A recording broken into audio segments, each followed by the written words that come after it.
Baik, Assalamualaikum warahmatullahi wabarakatuh. Kami dari kelompok 2 akan memaparkan terkait pengelolaan limbah cair, baik dari industri dan juga domestik dengan metode kompos cair. Nah, dari anggota kelompok 2 itu sendiri yaitu beranggotakan Askazawa, Citradinanti, Lutfianuri, dan saya sendiri Van Bayu, Nadir Fariba, dan Puri Ada.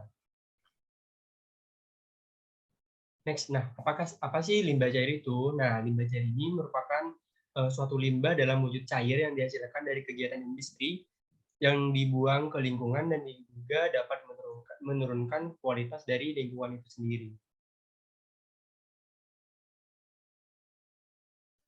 Selanjutnya ada jenis limbah cair yang dapat digunakan untuk kompos cair. Limbah cair ini dikelompokkan menjadi 4 jenis, yaitu limbah cair industri, domestik, air hujan, dan rembesan luap. Kemudian, karena semakin banyaknya limbah cair yang dihasilkan dari kegiatan domestik maupun industri, maka dari itu sangat dibutuhkannya pengolahan yang baik untuk dapat mengurangi limbah cair tersebut. Salah satunya untuk mengurangi limbah cair industri. Contohnya pada industri tahu dan karet.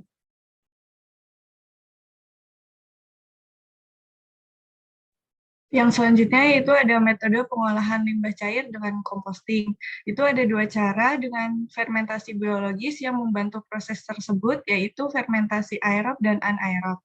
Fermentasi aerob sendiri merupakan fermentasi yang berlangsung dengan adanya oksigen, sedangkan fermentasi anaerob tanpa adanya oksigen. Normalnya pengomposan secara aerob itu dilakukan dalam waktu sekitar 40-50 hari, sedangkan pengomposan anaerob dilakukan dalam waktu 10-80 hari, bergantung pada inokulan mikroorganisme yang digunakan.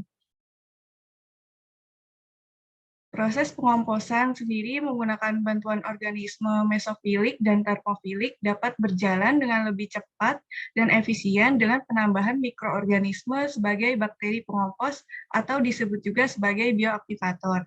Optimalisasi pengomposan dapat dilakukan dengan bantuan bakteri pengompos seperti Promi, Orgadek, Superdek, Biopos, EM4, dan nutrisi molases.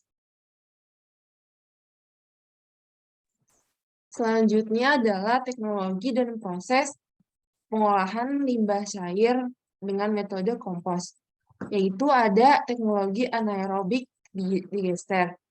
Anaerobik digester ini salah satu alat yang digunakan untuk mengolah limbah dengan proses biokimia tanpa oksigen yang menggunakan senyawa organik kompleks oleh berbagai jenis mikroba anaerob sehingga lebih sederhana dan tidak lagi berbahaya bagi lingkungan maupun makhluk hidup.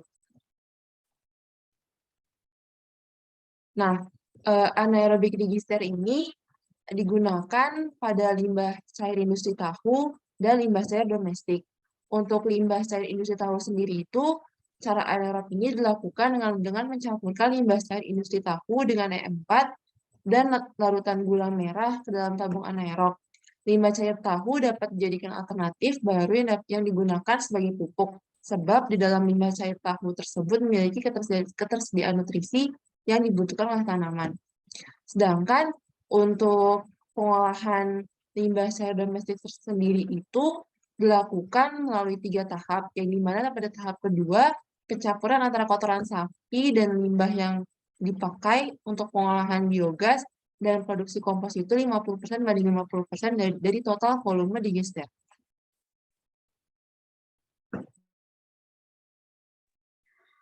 Oke, selanjutnya di sini ada desain teknologi digesternya.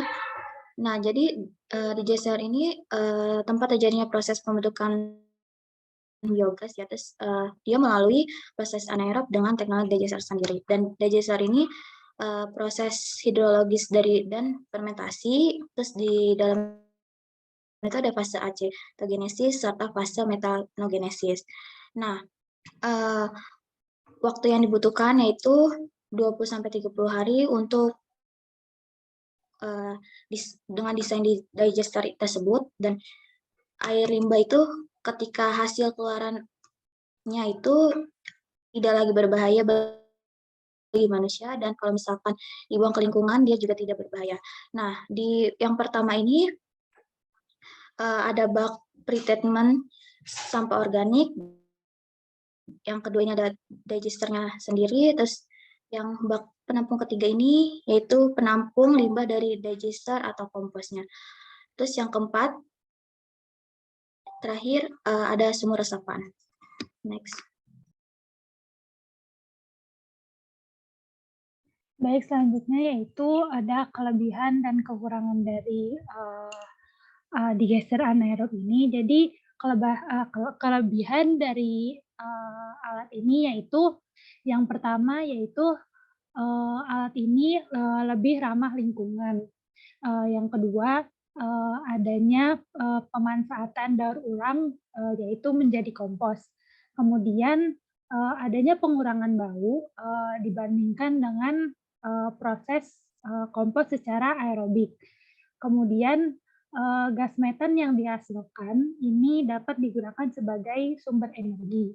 Namun biodiester anaerobik ini juga memiliki kekurangan, yaitu diantaranya yang pertama biayanya yang lebih mahal. Kemudian proses produksi pada alat ini menghasilkan air buangan dengan kualitas yang buruk, sehingga perlu adanya treatment tambahan.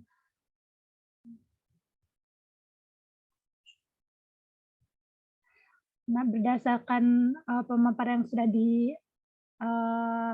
diberikan, maka dapat diambil kesimpulan bahwa pengelolaan limbah cair dengan menggunakan metode kompos ini dapat dilakukan dengan fermentasi biologis, yaitu fermentasi aerob dan anaerob. Untuk anaerob sendiri, teknologi yang sering digunakan adalah anaerobic digester, di mana pada proses ini limbah cair dimasukkan ke dalam digester dan ditambahkan bioaktivator E4 agar pengomposan dapat berjalan dengan lebih cepat dan efisien.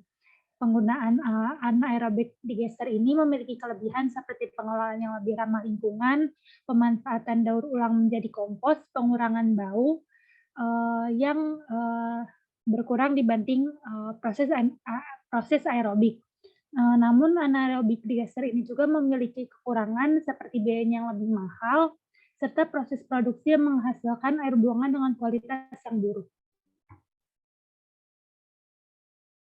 Kurang lebihnya sekian dari kelompok 2. Wassalamualaikum warahmatullahi wabarakatuh.